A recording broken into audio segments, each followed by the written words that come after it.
یہ جو حدیث میں پیش کرنے جا رہا ہوں یہ خاص سیدنا ابو ہریرہ رضی اللہ تعالیٰ عنہ کو مخاطب کر کے میرے آقا صلی اللہ علیہ وسلم نے فرمائی تھی۔ اللہ کے حبیب صلی اللہ علیہ وآلہ وسلم نے حضرت ابو ہریرہ رضی اللہ تعالیٰ سے فرمایا، اے ابو ہریرہ، تم کبھی نماز جمعہ کو اور غسل جمعہ کو ترک مت کرنا۔ اپنی پوری زندگی میں چاہے جو ہو جائے کوشش کرنا کہ تم سے کبھی جمعہ کی نماز اور جمعہ کا غسل یہ ترک نہ ہو، بلکہ اللہ کے رسول صلی اللہ علیہ وآلہ وسلم نے یہاں تک فرمایا کہ بلا وجہ صرف سستی اور کاہلی کی وجہ سے اگر کوئی جمعہ کی نماز چھوڑ دیتا ہے، نماز جمعہ ترک کر دیتا ہے، تو گویا کہ وہ اپنے گلے سے اسلام کا پٹا اتار کر پھینک دیتا ہے۔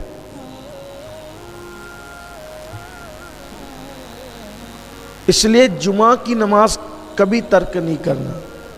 آج کل دیکھنے میں یہ آ رہا ہے کہ چھوٹی چھوٹی بیماریوں کی وجہ سے بھی لوگ نماز جمعہ چھوڑ دیتے ہیں۔ میں تو بیمار ہوں، بیمار کے لیے نماز نہیں ہے۔ اول تو نماز مرے دم تک ہے۔ اگر ہم کھڑے ہو کر نماز نہیں پڑھ سکتے تو بیٹھ کے پڑھیں، بیٹھ کے نہیں پڑھ سکتے تو لیٹ کر پڑھیں۔ لیٹ کر بھی اگر ہمیں پڑھنے میں کوئی دقت ہے تو یہ جو آنکھ کی پلکیں ہیں اس کے اشارے سے پڑھیں۔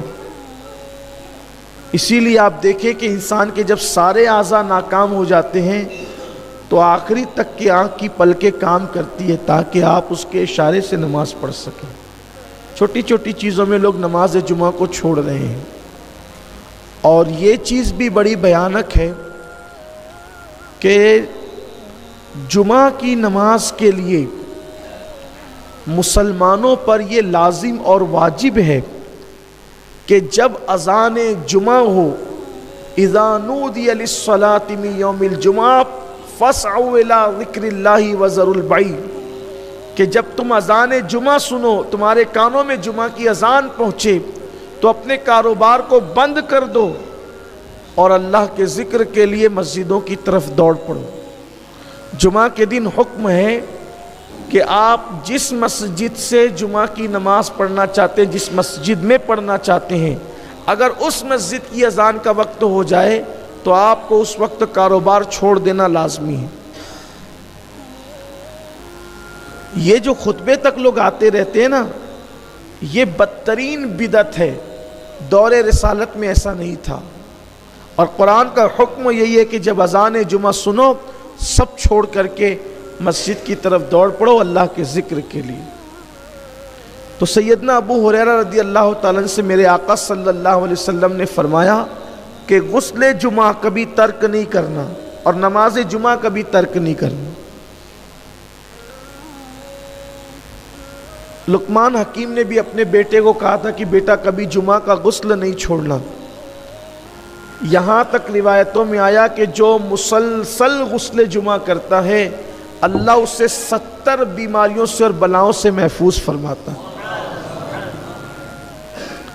اور حدیث پاک میں یہ بھی آیا ہے کہ جمعہ کا جس نے احترام کیا، جس نے جمعہ کی تعظیم کی، اور شب جمعہ میں جس نے سنت مصطفیٰ کے مطابق وظیفہ زوجیت ادا کیا اور پھر اس نے غسل کیا اور خوشبو لگا کر وہ مسجد کی طرف چلا، تو ہر قطرے کے بدلے میں اللہ تعالیٰ اسے 1 سال کی عبادت کا ثواب عطا فرماتا ہے۔ اور جب وہ مسجد میں آیا اور لوگوں کی کاندھوں کو اس نے نہیں پھلانگا، حدیث پاک ہے کہ مسجد میں آیا لوگوں کے کاندھوں کو نہیں پھلانگا۔ لوگوں کے کاندھوں کو نہیں پھلانگے کا مطلب یہ ہے کہ لوگ بعد میں آتے ہیں اور آگے آگے گھسنے کی کوشش کرتے ہیں، یہ بھی منع کیا گیا ہے۔ بلکہ اللہ کے رسول صلی اللہ علیہ وآلہ وسلم نے سیدنا ابو ہریرہ سے ایک دن فرمایا، اے ابو ہریرہ کیا تم نے جمعہ کی نماز نہیں پڑھی؟ حضرت ابو ہریرہ نے عرض کی، یا رسول اللہ میرے ماں باپ آپ پہ قربان، میں نے تو جمعہ آپ کی اقتدا میں آپ کے پیچھے پڑھا ہے۔ پھر سرکار علیہ السلام نے فرمایا ابو ہریرہ کیا تم نے جمعہ کی نماز نہیں پڑھی؟ پھر اس کی حضور میں نے تو آپ کی اقتدا میں جمعہ پڑھی۔ پھر اللہ کے رسول صلی اللہ علیہ وآلہ وسلم نے فرمایا اے ابو ہریرہ کیا تم نے جمعہ کی نماز نہیں پڑھی؟ تو پھر ان کو احساس ہو گیا کہ یا رسول اللہ صلی اللہ علیہ وآلہ وسلم میں تو آپ کی اقتدا میں نے جمعہ پڑھی۔ تو سرکار نے فرمایا کہ تم بعد میں آئے تھے اور تم صفوں کو چیرتے ہوئے آگے آ رہے تھے، جو ایسا کرتا ہے گویا وہ جہنم کی آگ کو پھلانگتا ہے۔ صفوں کو چیر کر آنے والا گویا کہ جہنم کی آگ کو پھلانگتا ہے۔ تو جو جمعہ کی برکت ہے، نماز جمعہ کی برکت ہے، تو صفوں کو چیر کر اور پھلانگ کر آنے والوں کے لیے ڈر ہے، خدشہ ہے کہ کہیں وہ جمعہ کی برکتوں سے محروم نہ ہو جائیں۔ اس لیے بعد میں آنے والوں کے لیے ضروری ہے کہ ان کو جہاں جگہ ملے وہ وہیں بیٹھ جائے، صفوں کو نہ پھلانگے۔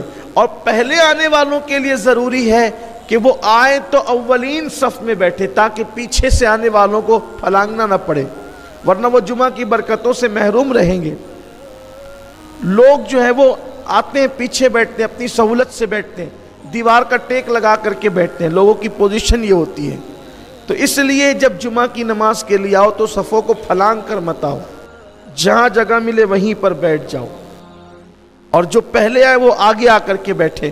اللہ کے رسول صلی اللہ علیہ وآلہ وسلم نے فرمایا کہ اگر لوگوں کو پہلی اور اولین صفوں میں بیٹھنے کی فضیلت معلوم ہو جائے، لوگوں کو پہلی اولین صفوں میں بیٹھنے کی فضیلت معلوم ہو جائے تو لوگ مسجد میں قرآن اندازی کرنے لگے کہ پہلی صف میں کون بیٹھے گا، اور بلکہ یہاں تک فرمایا کہ لوگ مسجد میں تلوار نکالیں گے پہلی صف میں بیٹھنے کے لیے اگر ان کو صف اول میں بیٹھنے کی فضیلت پتہ چل جائے۔ لیکن یہاں تو حال ایسا ہی ہے کہ لوگ مسجدوں کے اندر اپنی طرز پر آتے ہیں، اپنی طرز پر بیٹھتے ہیں۔ اولین بیٹھو، بلکہ جب خدا کی رحمت اترتی ہے نماز کے اندر، نماز با جماعت میں، تو پہلے وہ امام پر اترتی ہے۔ سب سے پہلے اللہ کی رحمت حالت نماز میں جو اترتی وہ امام پر اترتی ہے، پھر جو صف امام کے قریب ہوتی ہے اس پر اترتی، پھر جو اس صف سے قریب ہوتی ہے اس پر اترتی، پھر جو اس کے قریب ہوتی ہے اس پر اترتی، یعنی الگ ترتیب۔